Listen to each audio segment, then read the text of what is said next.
falando que acha que não comentou. Também acho que não comentei, então vamos lá, vamos tratar do artigo 337 do CPC, só recordando aos senhores que o artigo 337 ele é tido como uma defesa... Ah, Paula está trazendo ali, peraí. Próxima aula, defesa processual, é a chamada de questão preliminar. Artigo 337, é isso. Ônus da impugnação específica. Foi o que o senhor falou na última aula. Então, eu falei de ônus da impugnação especificada, né? Eu falei de espécies de defesa, de mérito e defesa processual, e tenho que falar hoje de defesa processual. Então é isso, vamos lá. O artigo 337 do CPC, tá lá, ó, incumbe ao réu antes de discutir o mérito, alegar. Então veja, é uma análise que se dá antes do mérito. O que nós já falamos aqui algumas vezes? Que o juiz faz uma análise quanto às condições da ação, faz uma análise quanto aos pressupostos processuais, para que ao final ele avance até o julgamento do mérito. Veja, tá aí para os senhores. CA de condições da ação, PP de pressupostos processuais e depois chega o momento de análise do mérito. Então o juiz, numa análise evolutiva, ele só chega ao julgamento de mérito se não tiver nenhum vício relacionado às condições da ação, aos pressupostos processuais. Dito de uma outra forma, se tiver vícios processuais, o juiz não analisa o mérito. Então, tanto é assim que nós temos lá no final do código, do procedimento, a previsão do artigo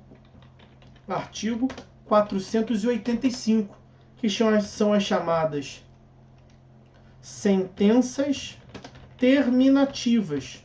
E o que as sentenças no que consiste as sentenças terminativas? São aquelas que não analisam o mérito. Quando que o juiz não vai analisar o mérito? Quando ele reconhecer um vício processual. Um vício processual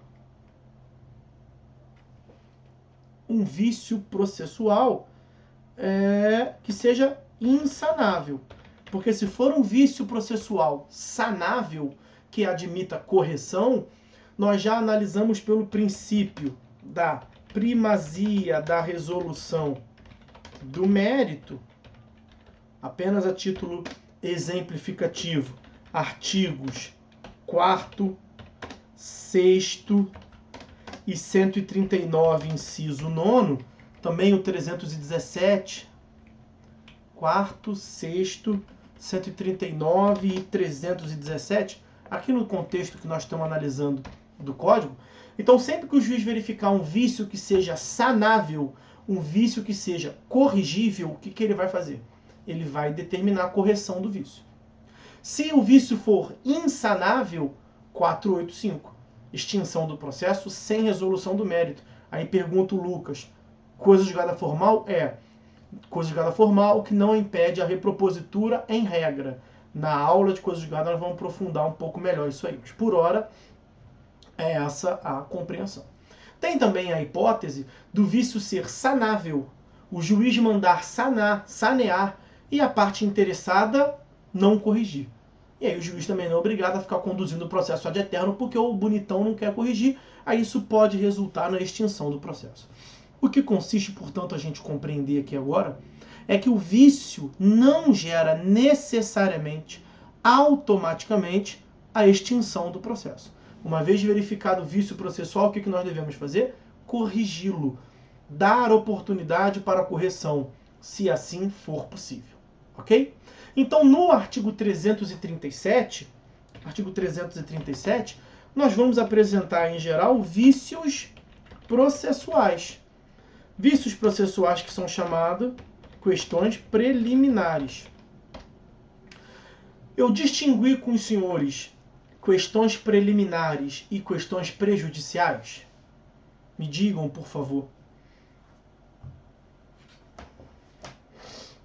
Nós vimos a classificação da defesa, nós falamos de defesa de mérito, defesa processual, falamos de objeção, de exceção, isso eu lembro. Agora, para entender o 337 como sendo questões preliminares, eu preciso saber se eu expliquei para os senhores o que é uma questão preliminar. O Felipe ele pergunta se está gravando a aula. Estou gravando a aula. Vou disponibilizar assim que possível no YouTube e avisar para vocês, tá bom? Coloco lá no Sigu também. Alguém que possa me ajudar aí, por favor? Na aula passada nós falamos terminamos a audiência de conciliação e mediação, iniciamos resposta do réu, iniciamos a contestação, falamos de diversos tópicos da contestação, tá, já veio ali a resposta, não chegou a aprofundar. Então, atenção. No processo, vamos devagar, para chegar no 337 e eu analisar o inciso todo, o artigo todo com seus incisos, tá? O seguinte, no processo, o que é a cognição? Cognição não é a análise do juiz sobre alegações e provas. Então, as partes atuam no processo em uma das suas perspectivas para apresentar alegações. E vão apresentar prova também. Mas o primeiro passo é apresentar alegações. Uma das formas de se chamar as alegações são de pontos. Cada alegação é um ponto. Uma das formas de se referir à alegação é com ponto. Então, sempre que você ouvir a parte apresentou um ponto, não é um ponto na prova, não, né? A parte apresentou uma alegação. Então, é sinônimo no processo falar ponto como sendo alegação. Então, as alegações são os pontos do processo. É possível que essas alegações sejam controvertidas ou não sejam controvertidas. Controvérsia é quando a outra parte diz o contrário. Nós falamos do ônus da impugnação especificada, que é o dever do réu se contrapor aos argumentos do autor. Então, se o autor apresenta a alegação 1, 2, 3, e o réu apresenta alegações contrárias a essas, então a alegação não 1, não 2, não 3, cada uma das alegações foram controvertidas. Cada um dos pontos foram controvertidos. Então, nós temos pontos, questões, nós temos pontos que são controvertidos, alegações que são controvertidas ou alegações que não são controvertidas. Pois bem, quando nós temos um ponto controvertido, isto é chamado de questão. Então, o que é uma questão? É um ponto controvertido. É uma alegação controvertida. O autor falou bola, o réu falou búlica. O autor falou norte, o réu falou sul. E se contrapondo um ao outro. Então, a parte autora alegou uma coisa, o réu alegou uma outra coisa contrária. É um ponto controvertido. Sendo um ponto controvertido, é chamado de questão. Então nesse processo tem 3 questões. Significa dizer que tem 3 alegações que foram controvertidas. Uma parte diz uma coisa, outra parte diz outra coisa. O conceito de questão é ponto controvertido. Pois bem, pode ser que no processo você tenha diversas questões, pontos controvertidos, que são autônomos e independentes entre si. Que é a regra, na verdade.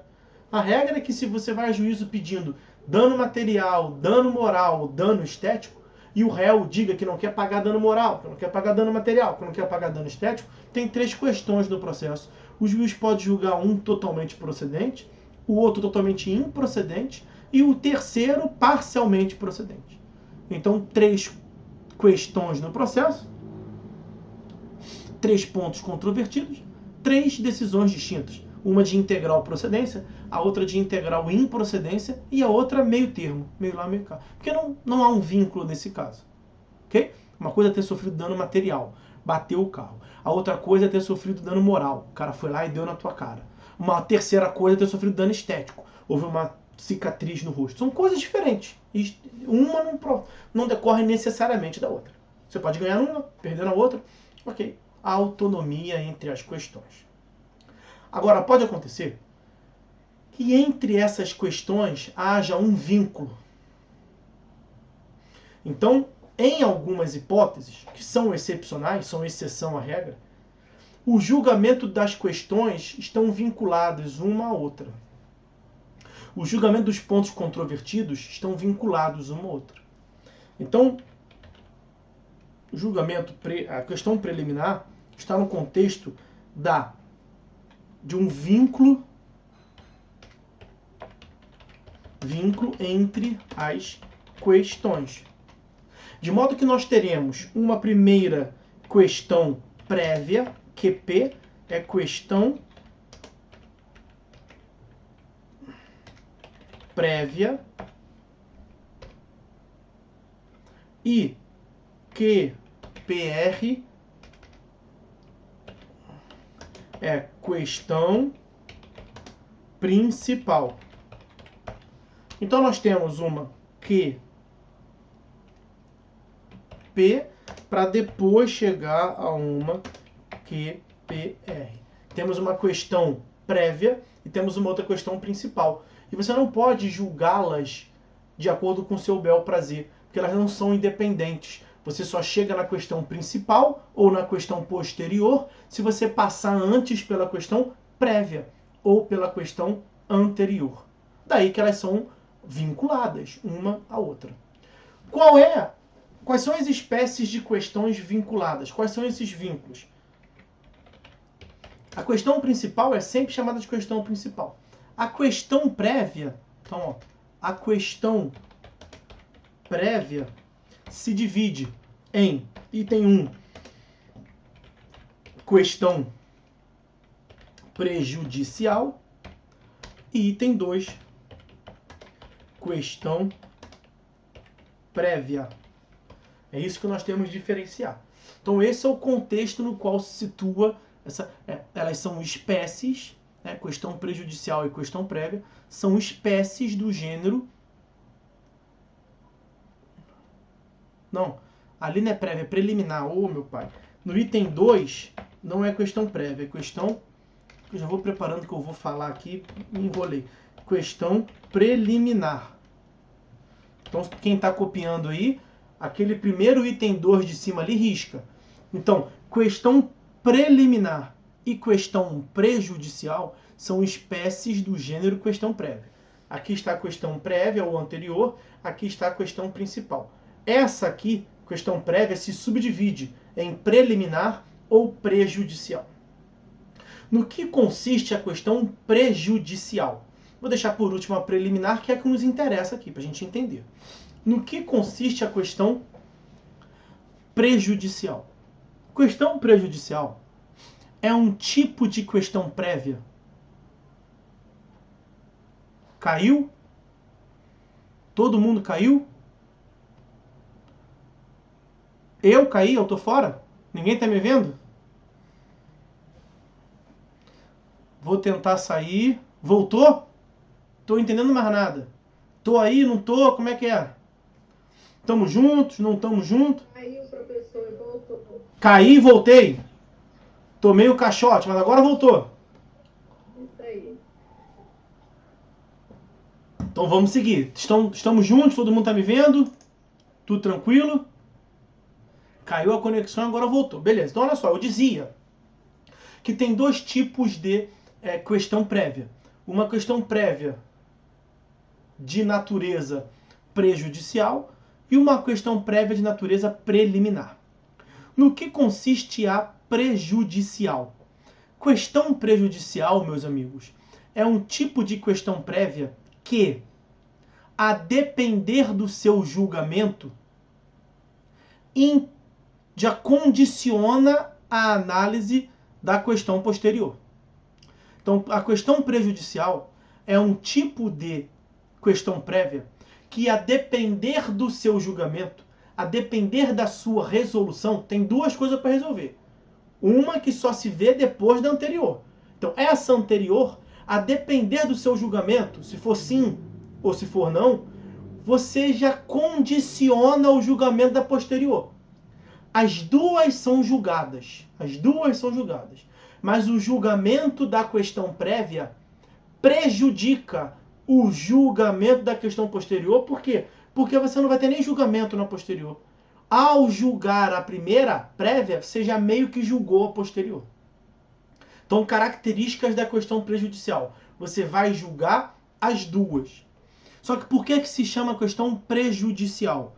Porque ao julgar a primeira, a força que a questão anterior exerce na questão posterior é tão grande que o julgamento da questão principal, posterior, está meio que prejudicado.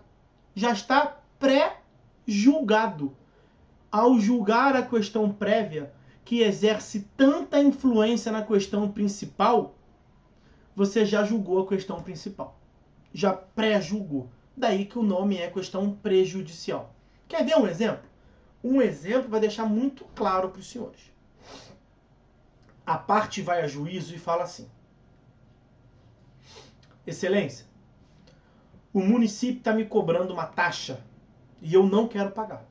Essa exação fiscal é indevida, é ilegal, é inconstitucional. Então é o seguinte, eu não quero pagar. Não quero pagar por quê? Porque a lei é inconstitucional. A lei instituidora, princípio da legalidade do direito tributário, né? A lei instituidora da exação é inconstitucional. O que o município vai falar em juízo? Não é inconstitucional nada, vai para o inferno e paga. Não é basicamente isso? Excelência, julga improcedente, não tem nada de inconstitucionalidade, a exação é devida e taca-lhe ferro. Basicamente isso. Nós temos duas questões. Saber se pode cobrar ou não e antes definir se é constitucional ou não. Não é isso? Saber se deve ou não deve. Pedido. Saber se é constitucional ou não. Causa de pedir. É o porquê do pedido. A inconstitucional. O fato de ter sido aprovada uma lei inconstitucional, segundo a alegação do autor. O que o juiz vai analisar primeiro? Ele pode escolher? Eu vou primeiro ver se deve ou se não deve, para depois eu vejo se é constitucional ou não? Claro que não. Você primeiro tem que saber se é constitucional ou inconstitucional a lei, para depois você passar para o fato de ser devido ou não o tributo, a taxa, o imposto, o tributo de modo geral, a exação fiscal. Então imaginem, o juiz analisa direito ao ordenamento, a Constituição, o jeito que a lei foi aprovada e chega à conclusão que a lei é constitucional. O que ele vai fazer?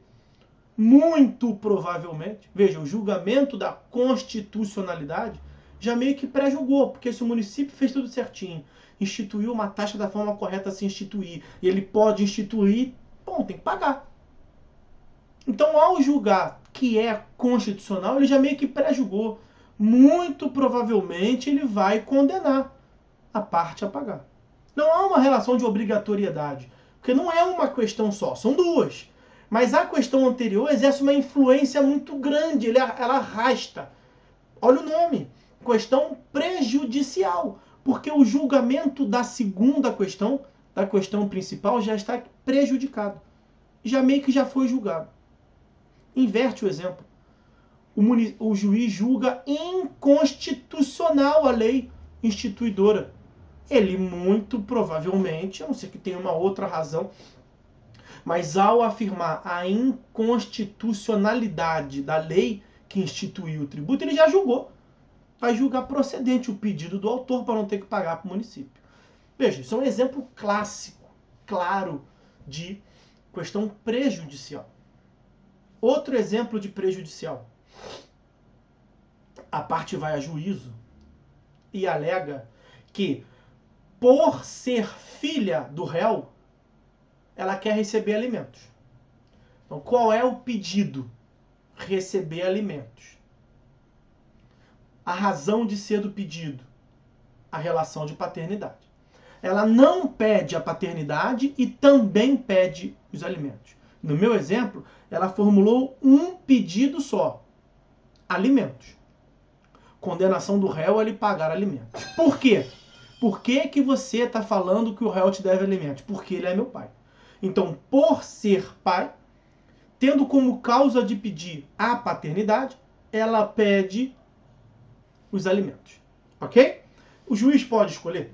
Eu vou primeiro julgar se condena ou não condena a pagar alimentos. Depois eu vejo se é pai ou se não é. Claro que não. Tem um vínculo muito grande entre as questões. E tem que começar pela paternidade. Aí ele julga, aí ele analisando, reconhece que é pai. Sendo pai, ele vai julgar o pedido posterior? Vai. E vai julgar para quê? Muito provavelmente ele já está condicionado a afirmar que tem que pagar. Não é uma relação de obrigatoriedade.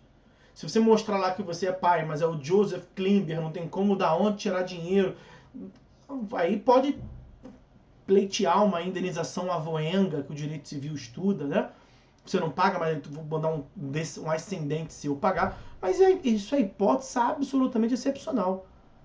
Em regra, 99,99% dos casos, sendo pai, tem que pagar.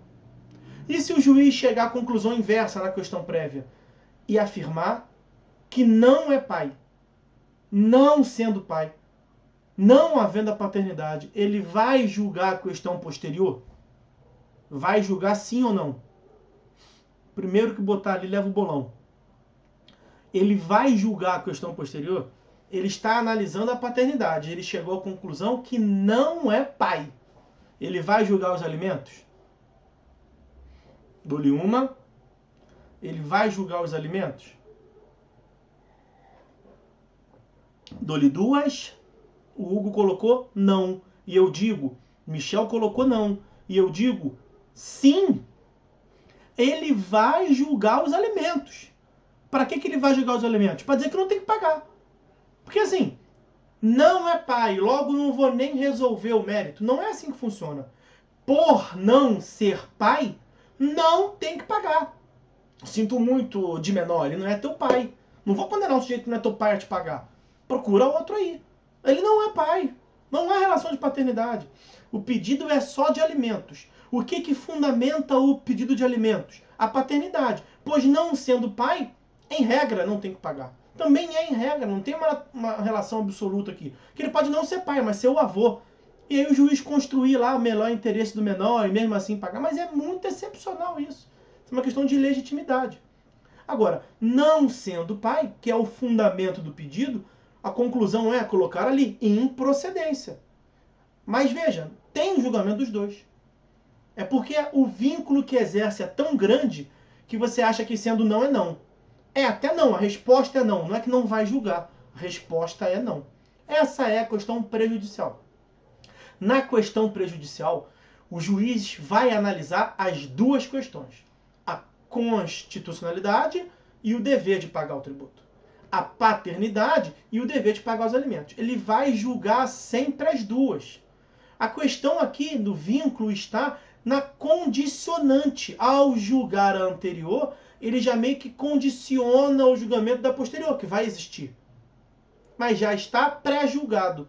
Sendo constitucional, tem que pagar. Sendo inconstitucional, não tem que pagar. Sendo pai, tem que pagar. Não sendo pai, não tem que pagar. É basicamente isso. O nome disso, questão prejudicial. Ao julgar a questão prévia, de uma vez por todas, o julgamento da questão principal já está prejudicado. Já foi julgado. Indiretamente ele já foi julgado. Ok? Porque a influência é muito grande. Ok? Perfeitamente. Agora, essa é prejudicial. Vamos à questão preliminar. No que consiste a questão preliminar? Da qual o 337 faz parte.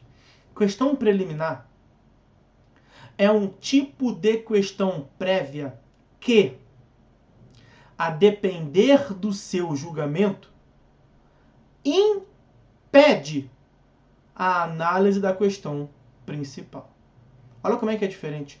Na prejudicial, o julgamento da questão prévia condiciona, de modo que tem julgamento das duas. Só que essa questão é tão influente nessa que já meio que engole. Ao julgar a anterior, você já julgou a posterior. Isso é prejudicial. Está prejudicado o julgamento livre da segunda. Está preso, amarrado à resolução da anterior. E na preliminar? Na preliminar, nós temos uma questão anterior e uma questão posterior. Vamos dar o exemplo da coisa julgada. A parte vai a juízo e a outra parte alega em questão preliminar. Excelência, o senhor não pode julgar porque já tem coisa julgada. Eu sei muito bem que coisa julgada é um fenômeno desse período, no final do semestre. Mas os senhores já falaram da coisa julgada lá na aula de características da jurisdição, a imutabilidade.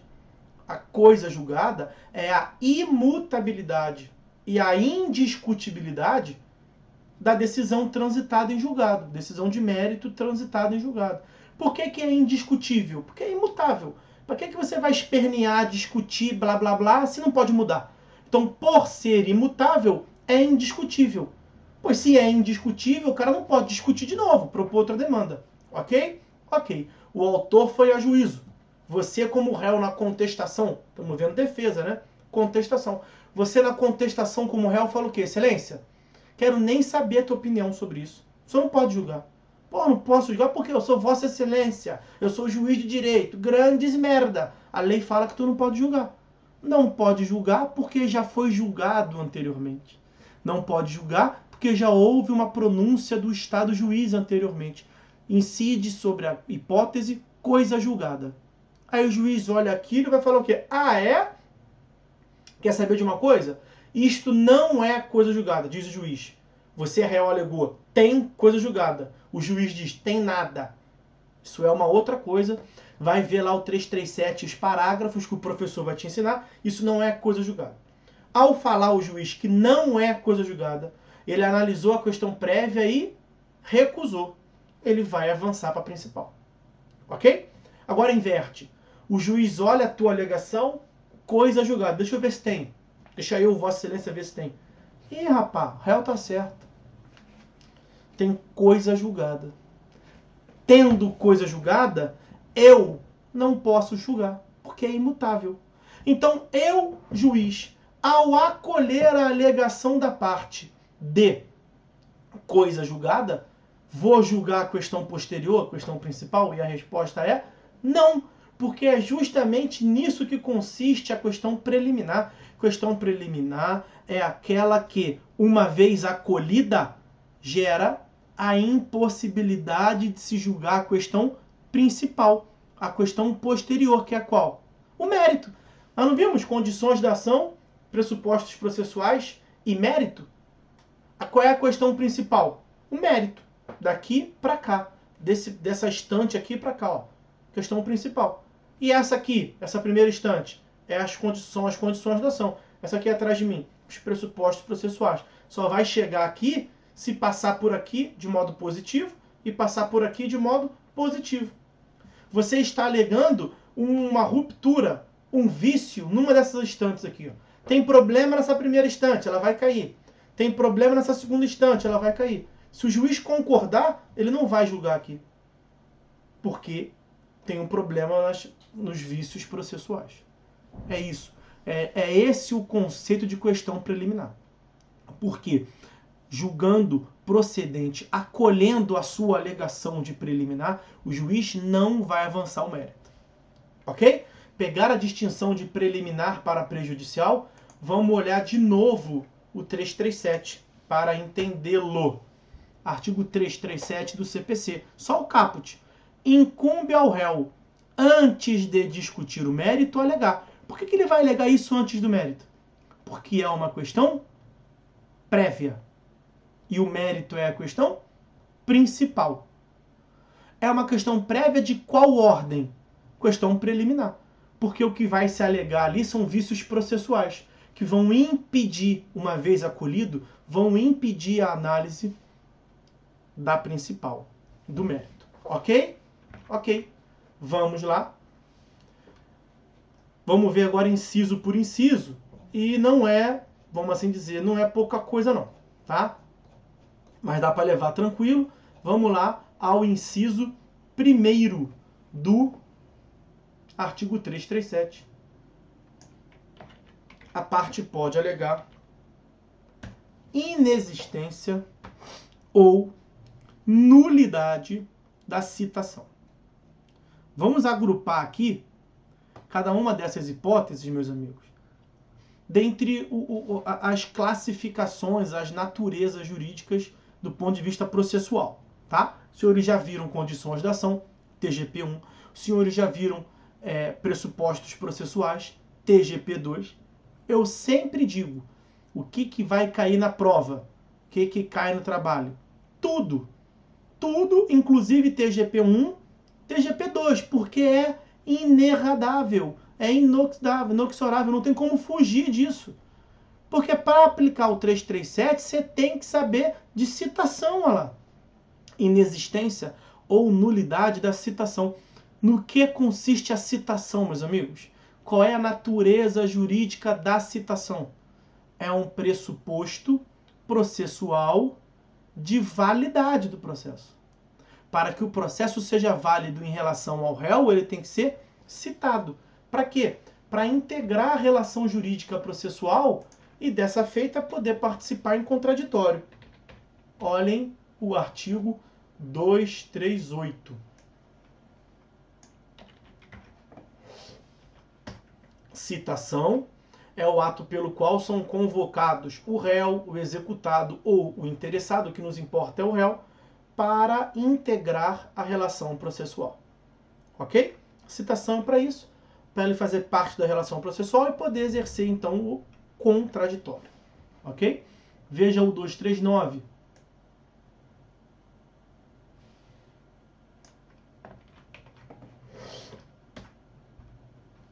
Para a validade do processo, é indispensável a citação do réu, ressalvadas as hipóteses de indeferimento da petição inicial, de improcedência liminar do pedido, na qual o processo começa, se desenvolve e termina sem a citação de maneira válida. Nós falamos disso aqui. Olha o parágrafo 1º.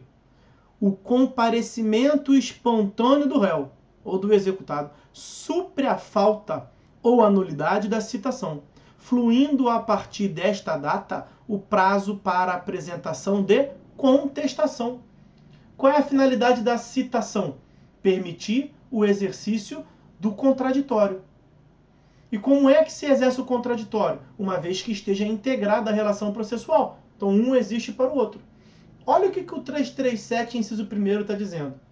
Que na contestação, o réu vai alegar inexistência ou nulidade de citação. Sabe o que esse inciso 1º serve?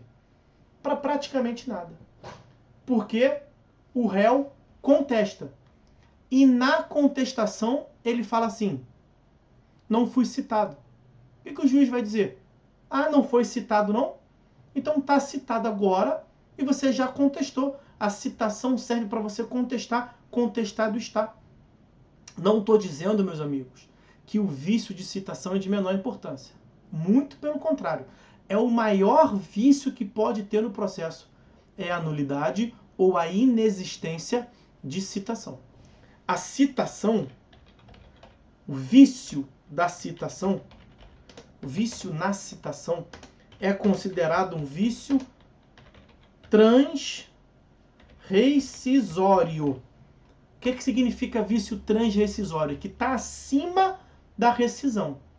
Lembram que eu acabei de falar com os senhores que uma vez decidido por trânsito em julgado, não se discute mais a questão? Isso é a coisa julgada? Olhem lá o artigo 502. Coisa julgada material é o atributo, é o efeito de tornar indiscutível e imutável a decisão, não mais sujeita a recurso. Nesse sentido, verdade. Só que isso é a regra. Nós temos a exceção. A exceção dessa coisa julgada é a chamada ação rescisória.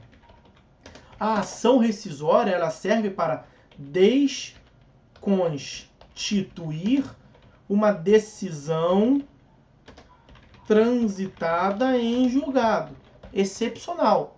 Só nas hipóteses do artigo 966. Então você pode propor ação rescisória de qualquer decisão transitada em julgado? É evidente que não. Só nas hipóteses do 966. Só que a ação rescisória se sujeita a um prazo. Tudo isso os senhores verão, tá, meus amigos? Verão em processo civil 3. Mas eu preciso que os senhores entendam isso aqui. Você pode mover a ação rescisória dentro de um prazo. Em regra, esse prazo é de 2 anos. Então, a rescisória, que é uma exceção da coisa julgada, se submete ao prazo decadencial de 2 anos. Então, não é a qualquer momento que você pode exercer. É só no prazo de 2 anos. E passados 2 anos? Olha, passados 2 anos, mesmo que tenha um vício rescisório, vai manter. Porque é o conflito que existe entre justiça, de um lado, e segurança jurídica do outro. Você não pode permitir excepcionar coisa julgada ad eternum, porque senão você não traz definitividade nenhuma. Então, qual é a regra? Uma vez formada uma decisão de mérito, não se mexe mais. Não se mexe mais nunca? Não. Em algumas hipóteses excepcionais, você pode alterar aquela decisão. Como é que você altera? Pela ação rescisória, artigo 966, um procedimento absolutamente formal, que é muito excepcional. Ok. É caso de ação rescisória. Você pode mover em qualquer momento? Não. Você tem até 2 anos a contar em regra do trânsito em julgado. E superados 2 anos? Superados 2 anos, prevalece então a segurança jurídica. Prevalece a coisa julgada. Mesmo sendo hipótese de ação rescisória, se você perdeu o prazo de 2 anos, é finito. É o que se chama de coisa absolutamente julgada. Então, a coisa absolutamente julgada traz muita segurança jurídica. Agora, tem hipóteses que mesmo depois dos 2 anos, você mesmo assim pode desconstituir. Mesmo assim, você pode invalidar. Ah, é? É. Por meio do quê? Por meio da chamada querela nullitatis. Na querela nullitatis, você vai alegar a existência de um vício que está acima da rescisão. Vício transrescisório. Está acima da rescisão. Um exemplo, a citação. Então você foi condenado num processo em que você não foi citado. Você descobriu hoje que o processo se deu 20 anos atrás. 20 anos? 20 anos. Você tem alguma coisa a fazer? Porra, tem. Se uma garantia constitucional, como o contraditório, não foi observado, e te condenaram lá atrás, você não fez parte, você invalida tudo. Porque é um vício muito sério a citação. Eu não quero passar, então, a impressão de que a citação é um vício de menor importância. Não. A citação é o vício mais grave do processo. Porra, você vai condenar alguém sem que ele saiba do processo. Não pode. Ok? Ok. O que eu estou dizendo aqui, portanto? Que se você é o réu e a citação serve para te dar conhecimento do processo, pois se você, no prazo da contestação, ofereceu a contestação, significa que naquela hipótese muito específica, o vício de citação não te causou dano nenhum. Porque você contestou. É só isso que eu estou falando. Porque o 337 não estamos vendo a contestação. Não estamos vendo alegações que o réu formula para não deixar julgar o mérito. Pois nesse caso o réu vai gritar no processo: ah, tem um vício. O vício da citação. O oficial de justiça, matéria dada, TGP, o oficial de justiça deveria ter comparecido à minha residência 2 vezes, para depois mover a citação por hora certa. Ele foi uma vez só. Então ele desrespeitou a lei. Tá certo ou tá errado? Tá errado. O oficial tá errado. A sua alegação tá certa. A citação formulada por hora certa, ela tá correta ou ela tem um vício? Ela tem um vício. Só que esse vício te causou algum prejuízo? Não, você está contestando. Então o que o juiz vai dizer? Então é o seguinte, tinha vício até aqui, daqui em diante não tem vício. É isso que eu estou querendo mostrar para os senhores. Mas se você alega depois no processo, se você toma conhecimento do processo, no momento quase perto do julgamento, você pode aparecer no processo, peticionar no processo, ó, para tudo, para parar, tem que voltar lá do começo, tem que me devolver o prazo para contestar, para eu trazer a prova. Você pode fazer isso? Pode. Você pode ter o conhecimento depois do término do processo. Você pode entrar com ação rescisória? Pode. Você teve o conhecimento 20 anos depois. Você pode entrar com uma querela nullitatis? Pode. Eu só estou querendo dizer que se você alega nesse momento inicial do processo, é água com açúcar. Não vai servir tanto. Ok? Mas você pode alegar. Evidentemente, é uma hipótese de alegação. Ok? Ok. Está visto aí o inciso 1º, inexistência, ausência ou nulidade, vício quanto à citação. Vamos corrigir isso. Inciso 2º do 337. O réu pode alegar incompetência absoluta ou incompetência relativa. Ok? Ok. Competência. TGP 1. O que nós temos que saber de importante a respeito da competência? Primeira consideração. Nós já vimos que no CPC de 73, a incompetência relativa, que é uma exceção, a relativa É uma objeção ou uma exceção? É uma exceção. Por quê? Porque está sujeita à preclusão. No CPC de 73, isso vinha por uma peça autônoma. Lembram-se disso? Que no código atual foi extinta. Foi extinta do ponto de vista formal de vir separadamente numa peça que era chamada de exceção de incompetência relativa. Agora vem tudo na contestação. Só que o que acontece? Você pode alegar incompetência relativa? Incompetência relativa, critérios relativos pelo território, pelo valor da causa. Você pode alegar? Pode. A qualquer momento? Não. Só até a contestação. Porque se você podia alegar até a contestação, passou a contestação, você leu o 337, comeu mosca, não colocou na sua contestação, o que acontece? O fenômeno da prorrogação da competência do juízo após a contestação. Se tinha que estar lá e não está. Quer ver? Vejam o que prevê o artigo 64 e 65. Aí não tem como analisar tudo, tá, meus amigos? É matéria de TGP isso aqui. Mas vejam o forte vínculo que tem. Da incompetência. Artigo 64. Vão pegando o vademecum dos senhores, então, porque os senhores certamente assistem aula com o vademecum e vão fazendo essa cola legítima, né? As remissões. 337, inciso 2º. Incompetência absoluta e relativa. Bota o 64 aí do lado, né? Olha o que está dizendo lá. A incompetência absoluta ou relativa será alegada como questão preliminar de contestação. Aí o porquê. Ok? Ok. Parágrafo 1º. A incompetência absoluta pode ser alegada em qualquer tempo, em qualquer grau de jurisdição e deve ser declarada de ofício. O que significa dizer isso? É uma questão de ordem pública, é uma objeção. Então a parte pode alegar na contestação? Pode. Pode alegar depois? A incompetência absoluta, sim, pode ser alegada em qualquer momento, porque é uma questão de ordem pública. Ok? Olha o 65. Prorrogar-se-á a competência relativa se o réu não alegar a incompetência em preliminar de contestação. É a mesma coisa, então? Não, só tem o mesmo nome, incompetência. Mas ser absoluta é uma coisa, ser relativa é outra. Então, olha a diferença do 64, parágrafo 1º, objeção, para o 65, exceção. Olha a diferença que tem, portanto, entre esses fenômenos. Ok?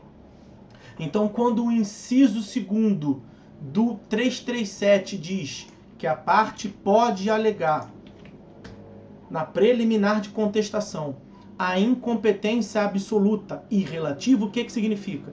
A incompetência absoluta ele pode alegar aqui na preliminar de contestação ou em qualquer outro momento, que não se sujeita à preclusão. A incompetência relativa ele pode alegar aqui na contestação e só aqui. Daqui em diante já era, perdeu. Eu colocaria aí 64 e 65. Importantíssimo. Ok? Vamos seguir. Artigo 337, inciso 3º. O réu pode alegar na sua contestação incorreção do valor da causa. Está errado. O valor da causa que o autor trouxe não está certo. Senhores se lembram do 319, inciso 5º, que o autor tem que trazer valor da causa, é um requisito da petição inicial? Nós falamos 292, esse sempre me foge, é isso mesmo. Olha, 291, 292. 291, toda causa será atribuído valor certo, ainda que não tenha conteúdo econômico. 292, o valor da causa será calculado dessa forma. Tem lá uma relação. Aí olha o 293. O réu poderá impugnar em preliminar da contestação. o valor atribuído à causa pelo autor, sob pena de preclusão. Então é uma objeção ou é uma exceção? É uma exceção. O réu só pode alegar até o momento da contestação. Ok? Lembrem-se que no CPC de 73, isso também era tratado por uma peça autônoma, que era a impugnação ao valor da causa. Agora está tudo junto e misturado na contestação, como nós falamos na aula anterior. Então vão fazendo as remissões, meus amigos, tá? Nada está solto no código. O grande barato é você saber linkar uma coisa com a outra. É você ter um caderno só para processo civil e TGP, tudo junto. Vai juntando, seja num caderno físico, eu adoro, eu prefiro. O meu é tudo cheio de caderno aqui, espalhado para tudo quanto é lugar. Não sei se vai aparecer aí, não vai aparecer. Tem muito peso em cima. Eu devo ter aqui no meu escritório para lá de 20 cadernos. Eu prefiro. Por isso que quando eu falo anotações, meu livro, Anotações de Processo Civil, é porque são as minhas anotações mesmo, vou anotando. Tudo quanto é lugar eu vou anotando. Aí chega uma hora que me dou uma de maluco e junto todas essas anotações. É evidentemente que a grande maioria prefere fazer as anotações no Word. Vai juntando tudo numa pasta só, porque é tudo uma matéria só. Mas tá aí, visto então, 337, inciso 3º, valor da causa. O réu pode alegar também, inciso 4º, a inépcia da petição inicial. Isso nós vimos aqui, né? A inépcia da petição inicial, artigo 330 do CPC. Veja, 330. Já é a matéria dada. Então, ó, vou até pegar lá de cima. Do indeferimento da petição inicial. Artigo 330. A petição inicial será indeferida quando, inciso 1º, for inepta. Aí olha o parágrafo 1º. Considera-se inepta a petição inicial quando faltar pedido ou causa de pedir, quando for indeterminado na hipótese que não pode ser indeterminado, quando da narração da causa de pedir, dos fatos, não decorrer a conclusão, os pedidos, quando tiver pedidos incompatíveis entre si. Nós falamos que a causa de pedir e o pedido integram os elementos objetivos da demanda. Veja que a inépcia da petição inicial que não é apta, é quando tem algum vínculo, é quando tem algum vício nos elementos objetivos da demanda. Então, esse 337, inciso 4º, os senhores cumulem com 330, inciso 1º e parágrafo 1º. Vamos seguir. 337, inciso 5º do CPC, perempção. Os senhores sabem o que é perempção? Perempção nós não vimos ainda. Salvo engano meu, a perempção nós não vimos ainda.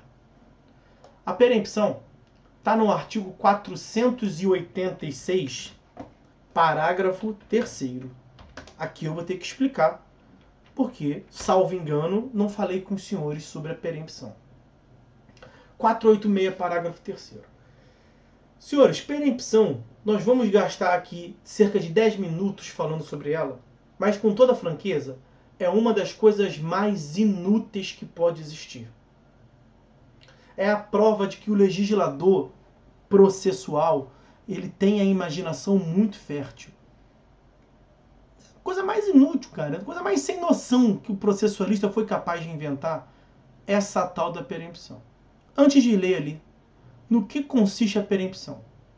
A perempção é uma hipótese de extinção do processo que se funda no fato, na situação jurídica, do autor ter dado causa, por 3 oportunidades anteriores, à extinção do processo por abandono. Então, para compreender a perempção, nós temos que ir lá no 485, inciso 3º. Olha o 485, olha a volta que nós temos que dar para entender o 337, inciso 5º, perempção, Nós temos que ir no 486, parágrafo 3º, que é a sua definição. Só que você só entende o 486, parágrafo 3º, se você entender o 485, inciso 3º. Não para por aí. Combinado com o parágrafo 2º. Então você vai ter que combinar um com o outro, com o outro, com o outro. Vamos lá. 485. O juiz não resolve o mérito. Então ele vai colocar fim ao processo. Não vai resolver o mérito. Por quê? Inciso 3º. Porque o autor, por não promover os atos e as diligências que lhe são incumbidos, da causa abandona o processo por 30 dias. É só inverter a ordem do dispositivo. Por não promover os atos e as diligências que lhe incumbir, o autor abandonar a causa por mais de 30 dias. Isso é absolutamente excepcional, porque eu vou pegar outro dispositivo, artigo 2º do CPC, que os senhores viram em TGP a inafastabilidade da jurisdição, a inércia da jurisdição. Olha o artigo 2º do CPC. O processo começa por iniciativa da parte e se desenvolve por impulso oficial. Então a regra é que o processo começa porque a parte pediu, salvo quando a lei deixa começar de ofício. Herança jacente, restauração de autos, arrecadação de coisas vagas. Tirando essa hipótese, o processo só começa porque a parte pediu. Mas em compensação, uma vez que o processo comece, quem faz o processo andar? O Estado juiz. Porque o processo se desenvolve por impulso oficial. Essa é a regra. Aí vem uma hipótese excepcional, ou seja, a extinção do processo porque o autor abandonou é exceção, porque a regra é o impulso oficial. Mas é verdade, tem alguns casos que a lei determina que o autor traga uma informação para o processo, senão o processo não pode andar. Quer ver um belo exemplo? Não acabamos de falar da citação do réu, que é um pressuposto de validade do processo? 238, 239 do CPC? Pois bem, para o réu ser citado, o autor tem que fornecer os elementos suficientes para o juiz citar. Aí o juiz fala, autor, cadê os dados do réu para eu citar onde o réu mora? Você não come mosca e não traz. Não é que você pediu, o autor pediu para o juiz ajudar, não. O autor andou no processo, cagou e andou. Não faz nada. Aí o juiz, autor, você tem que fazer o processo andar. Porque eu, juiz, estou parado. Eu tenho que fazer o processo andar, eu, juiz. Mas eu não posso fazer porque você tem que me fornecer um dado da onde que o réu vai ser encontrado para ser citado. Isso é interesse teu também. Então é o seguinte, me traga os dados. O autor não traz. Por 30 dias, o juiz pode extinguir o processo por abandono? Ainda não. Ele pode até acontecer isso, mas olha o parágrafo 2º do 485. Olha o 485, parágrafo 2º. No caso do parágrafo 1º, quanto ao inciso 2º, que é o que nós estamos vendo lá. Não, peraí. Esquece. Não é o parágrafo 2º, não. O parágrafo 1º do 485. Falei besteira. Peraí, vamos corrigir. 485, parágrafo 1º. Esquece esse parágrafo 2º aí. Ele é até a consequência, mas não é o que eu estou querendo dizer, não. Olha só, agora sim. 485, parágrafo 1º. Nas hipóteses descritas nos incisos 2 e 3, o que não interessa aqui é o 3. O 2 nem existe. O 2 está escrito, mas não existe na prática. Então, na hipótese do inciso 3º, qual é o inciso 3º? O autor que abandonou a causa. A parte será intimada pessoalmente para suprir a falta no prazo de 5 dias. Então, o autor abandonou. Está configurado o abandono. O juiz pediu, o autor 30 dias comeu mosca. Qual é a classificação disso? Abandono. Os senhores têm que aprender a pegar os fatos que acontecem e qualificá-los juridicamente. Então o autor foi intimado. Eu estou mandando, sou juiz, me traga o interesse do réu em 30 dias. O autor não traz. O que é isso? Abandono. Bateu lá no 485, inciso 3º. Abandono do autor. O juiz pode de imediato colocar fim ao processo? Não, porque nós temos um parágrafo 1º que diz que, configurado o inciso 3º, abandono do autor, o juiz tem que intimar o autor pessoalmente. Então tem que fazer um link, tem que ter O código de vocês tem que ter setinhas. Isso aqui acarreta aquilo lá, que acarreta aquilo outro lá. Então, o autor abandonou um dado objetivo. Foi intimado, não trouxe. Abandono. O juiz pode extinguir? O juiz está doido para extinguir. Mas não pode. Não pode por quê? Porque tem que intimar pessoalmente. Aí vai um oficial de justiça. Senhor Arthur? Sou eu, senhor Arthur. O senhor é autor no processo XYZ? Sou eu mesmo, sou autor. Então é o seguinte. O juiz Zé da Silva está te intimando para que você dê andamento. É simples, meu filho. Leva o endereço do réu. Tem 5 dias. Porque tinha 30 e comeu mosca. Mas como o juiz não sabe se foi teu advogado ou não, que está dando mole, então ele está te intimando pessoalmente. Tá ciente? Tô ciente. Então assina aqui no mandado. Pô, perfeitamente. Mandado de intimação. Tenho ciência que tenho 5 dias para fazer o processo andar. Não é o que está falando lá? Na hipótese do inciso 3º, a parte será intimada pessoalmente para suprir a falta no prazo de 5 dias. O que eu faço nos 5 dias? Nada. Porque se eu faço o processo andar, eu corrigi o vício, não é? Primazia da resolução do mérito, o processo vai avançar. Só vai colocar fim ao processo se eu deixei 30 dias sem fazer o processo andar. Aí bateu no inciso 3º. Abandono da causa. O juiz pode extinguir automaticamente? Não. Tem que me intimar pessoalmente. Já entendemos por quê? Por conta do parágrafo 1º. Nos 5 dias subsequentes, eu não dou andamento. O que o juiz faz? Opa, -1. Colocar fim ao processo. Agora sim, ele pode extinguir. Extinguir por quê? Pelo abandono. Entenderam?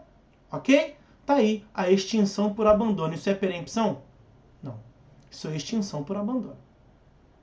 Aí eu sou o autor, né? Arthur, o oficial foi lá, procurou pelo Arthur. Eu proponho uma outra demanda, porque não resolveu o mérito. Se não resolveu o mérito, qual é a regra? Coisa julgada formal. Nós não pegamos o 486, parágrafo 3º, que nós nem lemos ainda. Vamos ler agora o 486, caput. Que é a coisa julgada formal. Olha lá. O pronunciamento judicial que não resolve o mérito, o 485 não resolve o mérito. E inciso 3º, porque o autor abandonou. Parágrafo 1º, foi intimado. Ok, acabou o processo.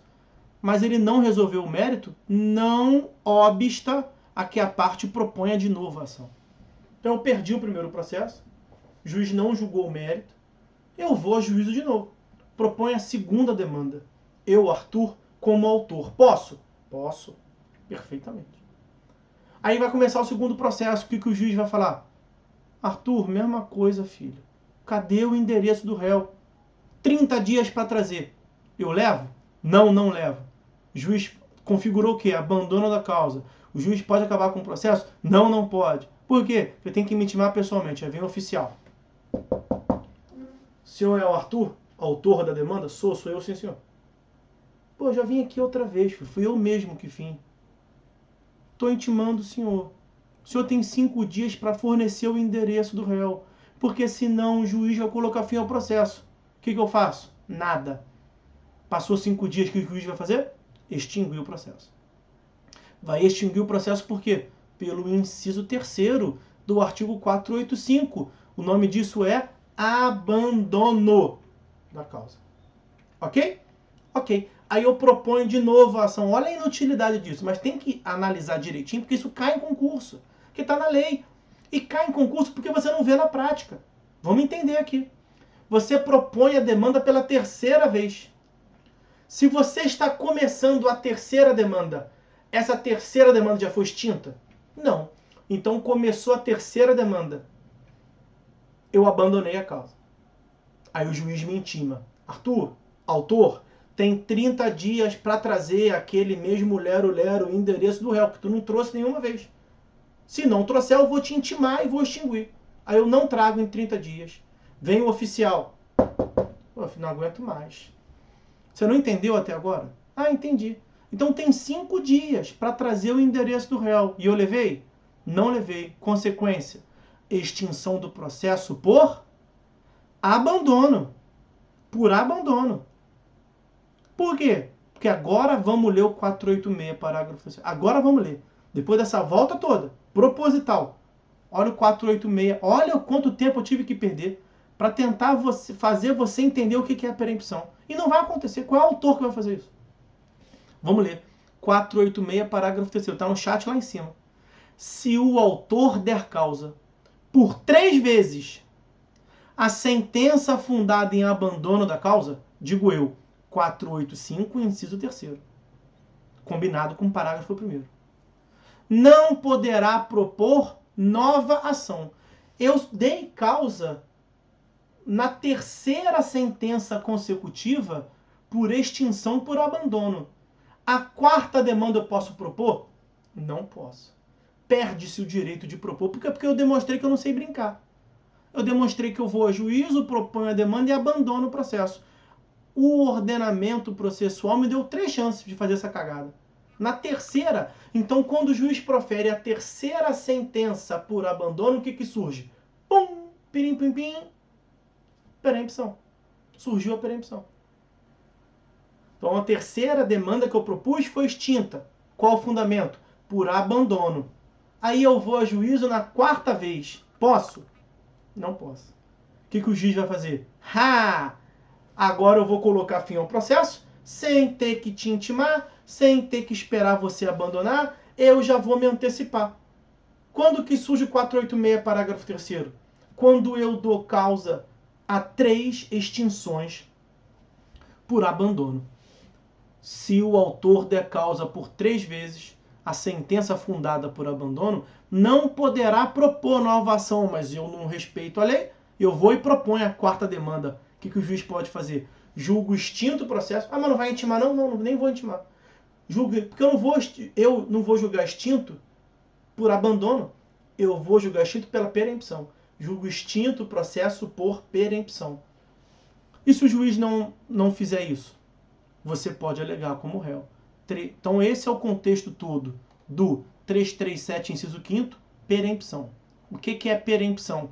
É a 4ª demanda que é posterior à 3ª extinção da 3ª demanda por abandono do autor. Nós tínhamos que entender, veja, isso não vai acontecer nunca na prática. Ninguém nunca viu perempção.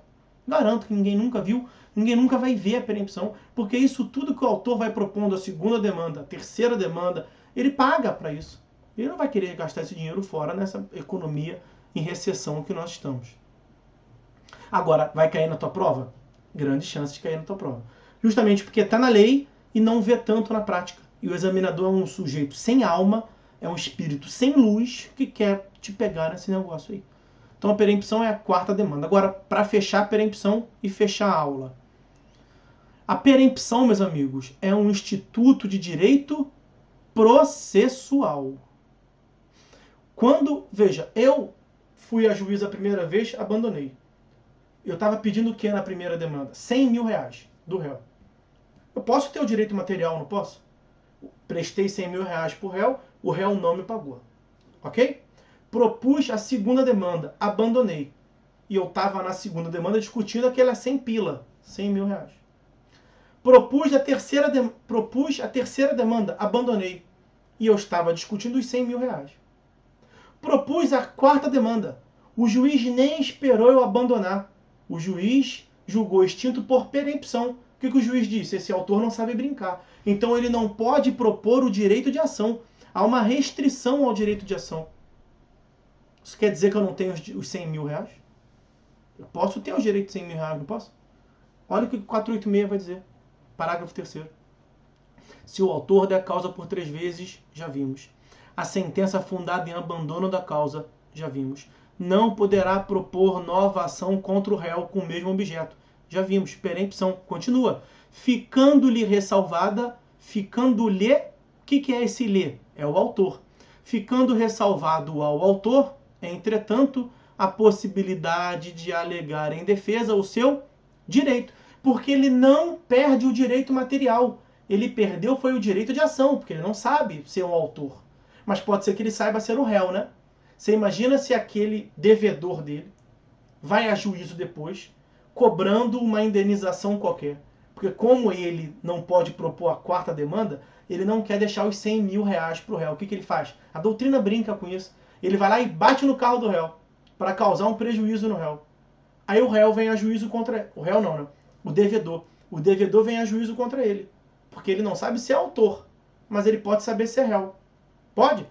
Aquele devedor foi a juízo, pediu 100 mil reais dele. Ele pode alegar excelência? Quero compensar. Porque eu devo mesmo 100 mil reais. Não nego, não. Mas ele também me deve. Ah, é? Ele te deve, Arthur? Por que tu não foi ajuizar? Eu fui, excelência, mas eu abandonei. Quantas vezes?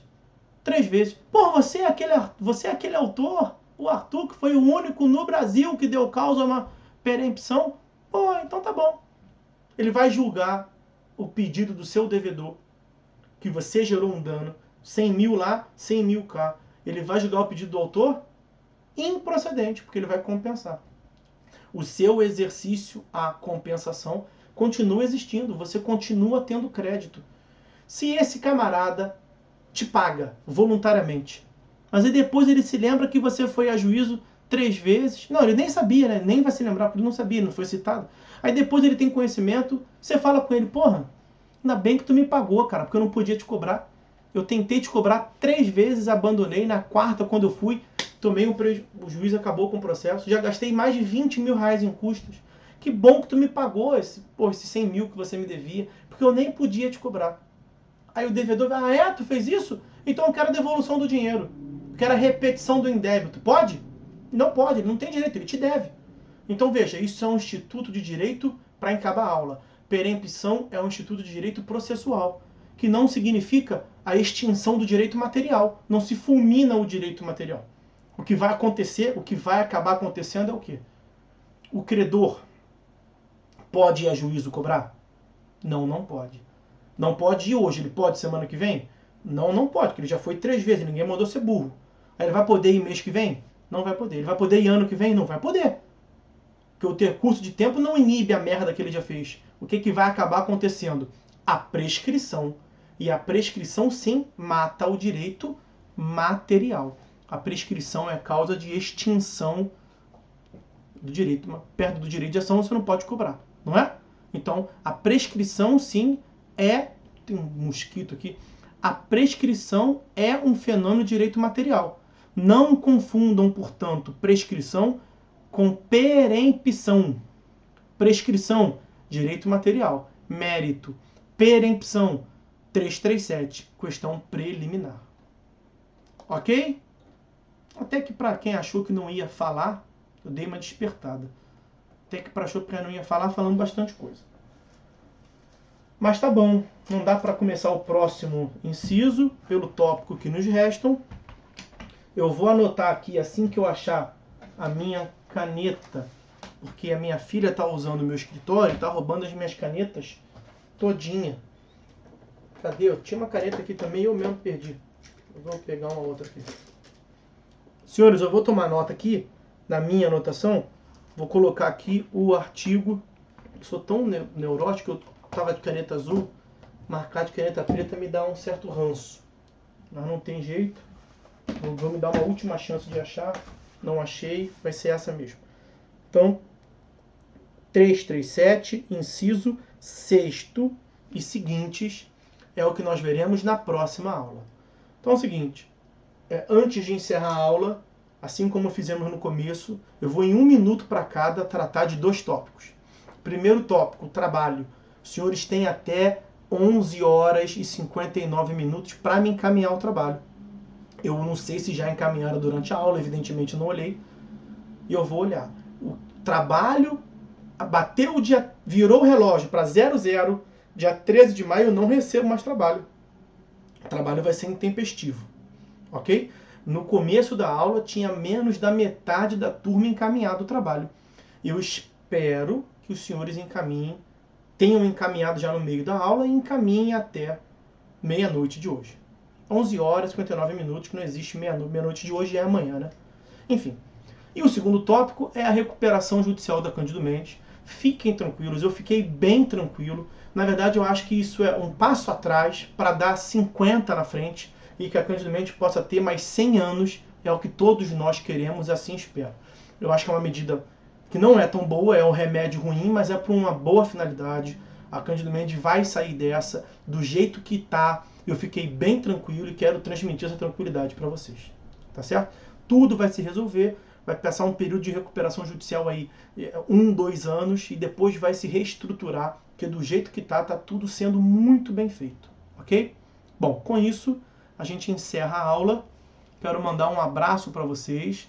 Eu gravei aqui a aula, nós estamos com 11 participantes, que eu faço questão de dar a despedida e a boa noite nominal.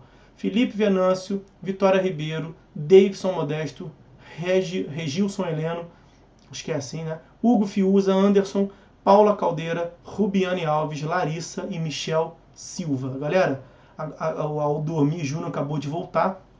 Galera, um forte abraço para vocês aí. Fiquem todos com Deus. Eu vou disponibilizar esse conteúdo para os senhores. Vou botar no YouTube e assim que estiver lá disponível, eu disponibilizo para os senhores no nosso grupo e no Sigu também. Valeu? Galera, um abraço, fiquem com Deus. Até a próxima.